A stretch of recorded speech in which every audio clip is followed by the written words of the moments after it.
السلام علیکم ورحمۃ اللہ وبرکاتہ۔ رمضان المبارک کے بابرکت مہینے میں امریکہ میں آج دوسرا روزہ ہے، سنڈے کا دن ہے، اور ابھی تھوڑی دیر پہلے سحری اور نماز فجر سے فارغ ہوئے ہیں۔ تو آپ کے لیے ایک درس جو کنٹینیو کرنا چاہتا ہوں، جو میں نے کل بھی آپ سے ذکر کیا تھا، وہ حدیث مبارکہ جو مشکات شریف میں آتی ہے، اور یہ کتاب الصوم میں تیسری فصل میں آتی ہے۔ حضرت سلمان فارسی کی روایت، حضور اکرم صلی اللہ علیہ وآلہ وسلم کا وہ خطبہ مبارک جو آپ نے صحابہ کرام کو شعبان کی آخری تاریخ کو رمضان سے ایک دن پہلے دیا۔ اس ضمن میں ہم نے کچھ باتیں کل پڑھی تھیں کہ حضور اکرم صلی اللہ علیہ وآلہ وسلم نے فرض کے بارے میں کیا فرمایا کہ فرائض جو رمضان میں ادا کرتے ہیں ان کی ثواب کے بارے میں، اور جو غیر فرائض ہیں ان کے ثواب کے بارے میں، اور مزید برآں میں نے آپ سے فرمایا تھا کہ حضور نے اس مہینے کے بارے میں کیا فرمایا۔ تو فرمایا کہ یہ ایسا مہینہ ہے کہ اس میں مومن کا رزق بڑھا دیا جاتا ہے۔ میں یہاں تک آیا تھا آپ کے ساتھ، مزید اس روایت کو دیکھتے ہیں جب حضور نے فرمایا کہ اس مہینے میں بڑھا دیا جاتا ہے، اور پھر اب حضور نے افطاری کروانے کے بارے میں، اس کی اہمیت کے بارے میں بتایا۔ تو وہ لوگ جو افطاری کراتے ہیں اور صاحب استطاعت ہیں، ان کے لیے بھی اس میں ایک بہت بڑا میسج ہے، اور وہ لوگ جن کی استطاعت کم ہے اور تھوڑی سی بہت کروا پاتے ہیں افطاری، یا کسی افطاری میں کنٹریبیوٹ کرا دیتے ہیں، یا تھوڑی بہت افطاری کرا دیتے ہیں، ان کے لیے بھی اس کے اندر ایک بہت بڑا میسج ہے۔ تو کسی نے دل چھوٹا نہیں کرنا، آپ اس کو غور سے سنیں کہ حضور صلی اللہ علیہ وآلہ وسلم نے فرمایا کہ جو اس میں کسی روزے دار کو افطار کروائے، اس کے گناہ معاف کر دیے جاتے ہیں۔ سبحان اللہ، سبحان اللہ، سبحان اللہ۔ یعنی اب آپ اس سے اندازہ کریں۔ اچھا، ہمارے ہاں یہ بھی ہوتا ہے نا، آپ یہ بھی غور کریں کہ خواتین بڑی محنت کرتی ہیں افطاری بنانے میں۔ اس کو ہلکا نہ لیں، اس کو کم امپورٹنس نہ دیں۔ روزے کی حالت میں جتنا روزہ آپ کو لگتا ہے اتنا عورت کو بھی لگتا ہے۔ ہمارے ہاں مرد حضرات جو ہے وہ عورتوں کو بعض دفعہ امپورٹنس کم دیتے ہیں۔ کیا بھئی، کیا افطاری تو بنا رہی ہے نا، وہ افطاری بنانے میں محنت لگتی ہے۔ اچھا، بعض مرد ایسے ہوتے ہیں جو طبیعتاً ان میں ہیلپ فل نیچر ہوتا ہے، وہ اگر وقت ہو تو خواتین کا ہاتھ بٹاتے ہیں افطاری کے بنانے میں۔ فروٹس کاٹ دیے فار ایگزامپل، مثال کے طور پر، یا مختلف اور چیزوں میں ہیلپ آؤٹ کر دیا، یا روح افزا وغیرہ ہمارے ہاں بنایا جاتا ہے اس میں ہیلپ آؤٹ کر دیا۔ بچے بھی ساتھ لگتے ہیں، تو ماں کے ساتھ بچے، بچیاں، شوہر سب لگے نا، تو ایک طریقے سے آپ اپنے آنے والی پیڑھی کی تربیت بھی کر رہے ہیں، کہ اپنے بیٹوں کو اندر یہ احساس جگا رہے ہیں کہ کل کرا کو تمہاری شادی ہوگی تو تم بھی اپنی بیوی کا ہاتھ بٹانا، جیسے اب میں تمہاری ماں کا ہاتھ بٹا رہا ہوں۔ تو یہ ایک احساس پیدا ہونا بہت ضروری ہوتا ہے۔ یہ احساس جو ہے نا، ہمارے ہاں کبھی کبھی ہم احساس سے یوں عاری ہو جاتے ہیں۔ اب آپ اس کا اندازہ کریں کہ ہمارے ہاں لوگ مثال کے طور پہ ٹیبل پہ بیٹھتے ہیں، کھانا کھاتے ہیں، یا دسترخوان پہ بیٹھتے ہیں، کھانا کھاتے ہیں، اور اس کے بعد کھانا کھا کے اٹھ جاتے ہیں کہ پلیٹ بھی ان کی کوئی اور اٹھا کے رکھے، پانی کا گلاس بھی ان کا کوئی اور اٹھا کے رکھے۔ نہیں، اتنی نوابی نہیں ہونی چاہیے۔ تھوڑا بہت انسان اگر ہاتھ واتھ ہلا لے تو اس کو نہ زن مریدی کہتے ہیں، نہ کچھ کہتے ہیں، احساس کہتے ہیں اسے۔ تھوڑے بہت احساس انسان میں ہونا چاہیے کہ بیسک مینرز ہیں، بیسک ایٹیکیٹس ہیں۔ تو اینی وے، کہنے کا مقصد یہ ہے کہ اگر آپ بھی افطاری میں ہاتھ بٹا لیں تو ثواب ملے گا یار۔ ثواب ملے گا، دو ثواب ملیں گے۔ ایک تو افطاری میں ہاتھ بٹا رہے ہیں، دوسرا بیوی کی ہیلپ آؤٹ کر رہے ہیں، اس کے دل سے دعا نکلے گی کہ اس کو، کیونکہ ہمارے یہاں معاشرے میں ٹرینڈ ہے نہیں نا اس طرح کا، تو وہ دیکھے گی کہ شوہر بھی میرے ساتھ لگا ہوا ہے تو ڈیفینیٹلی اس کو خوشی ہوگی۔ اور پھر میاں بیوی جو مل کے ٹائم گزارتے ہیں نا، وہ بھی گزرے گا۔ ایک دوسرے کے ساتھ جو ہم، کیا ہوتا ہے کہ ہم ایک دوسرے کے ساتھ وقت کم گزارتے ہیں، اور بیوی کے ساتھ یہ وقت گزارنا، یہ بھی پھر نیکی کا کام ہو گیا، تو یہ ایک اور نیکی مل گئی آپ کو۔ پھر ساتھ فیملی بھی لگی ہوئی، تو فیملی ساتھ سپینڈ کر رہی ہے ٹائم، وہ بھی ایک احساس، اچھائی کا احساس، کسی کی مدد کا احساس۔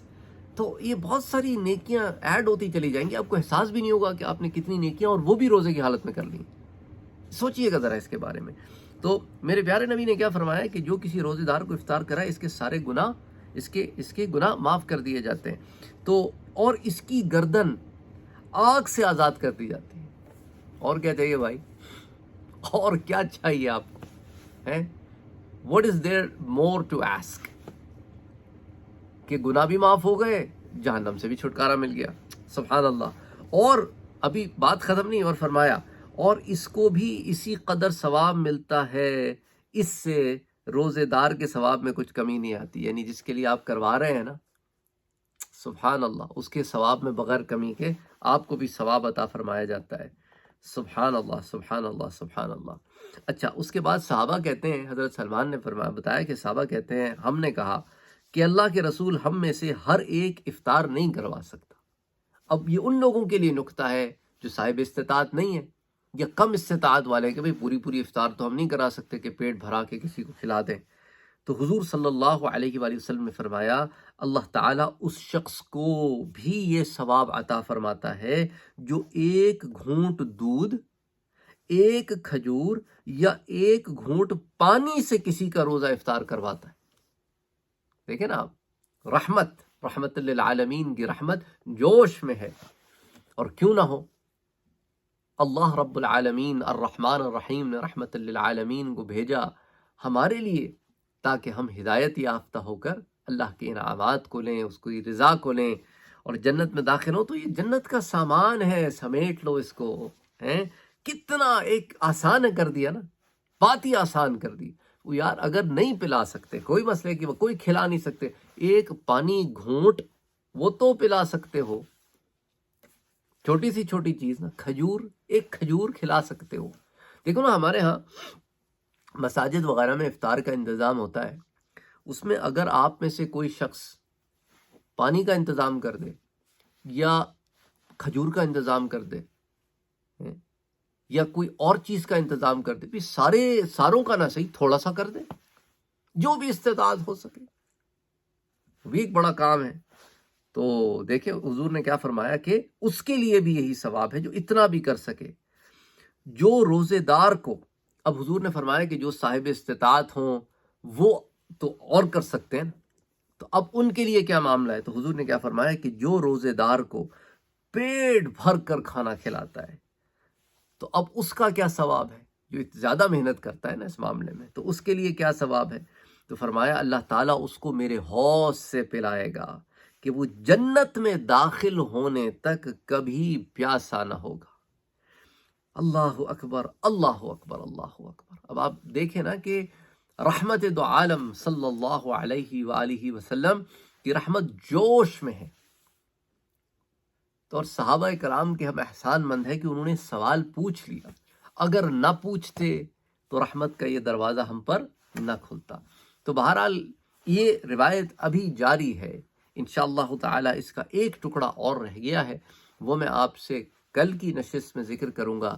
اللہ تعالیٰ سے دعا گو ہوں کہ اللہ تعالیٰ ہم سب کے روزوں کو، عبادات کو قبول فرمائے اور خلوص نیت کے ساتھ ہمیں رب کی عبادت کرنے کی توفیق عطا فرمائے، اور ان تمام چیزوں سے ہم اپنے دماغوں کو دور رکھیں جو نیگیٹو ہیں، اور پازیٹیولی اپنے آپ کو امپروو کرنے کی کوشش کریں۔ بہرحال اپنی دعاؤں میں مجھے یاد رکھیے گا۔ السلام علیکم ورحمۃ اللہ وبرکاتہ۔ ایک آخری بات آپ کو بتاتا چلوں، آپ میں سے بہت سارے لوگ مجھے سوالات رمضان سے متعلق بھیج رہے ہیں۔ میں نے کہا ہے رمضان سے متعلق 2 پلے لسٹ موجود ہیں پلے لسٹ سیکشن میں، ان کو آپ وزٹ کریں، کوئی 50-60 کے قریب وہاں پہ دروس موجود ہیں، ان میں آپ کے ہو سکتا ہے آپ کے سوالات آلریڈی وہاں پہ جواب مل چکے ہوں، تو اگر آپ انہیں وزٹ کر لیں تو آپ کو نہ مجھے سوال بھیج کے ویٹ کرنا پڑے گا، کیونکہ بعض لوگوں نے لیلۃ القدر سے متعلق ابھی سے سوالات بھیجنے شروع کر دیے ہیں، کچھ لوگوں نے رمضان کے دیگر مسائل سے متعلق سوالات بھیجنے شروع کر دیے ہیں۔ وہ سوالات کے جوابات آلریڈی ان پلے لسٹس میں موجود ہیں، بجائے اس کے کہ میں آپ کو پھر ریکارڈ کرا کے بھیجوں یا میں ڈھونڈ کے، آپ خود ڈھونڈ لیں، کیونکہ رمضان میں یہ ہوتا ہے نا کہ ہماری زیادہ کوشش یہ ہوتی ہے کہ زیادہ سے زیادہ محنت کریں، تو واٹس ایپ وغیرہ پہ بھی اب لوگ جو ہیں وہ یہ کہ بھائی آپ نے جواب نہیں دیا، وہ رمضان سے پہلے والا جو ہے نا ان کا تھاٹ پروسیس چل رہا ہے شاید، اور کچھ لوگوں کو اپنے سوال کے بعد بڑی جلدی ہوتی ہے،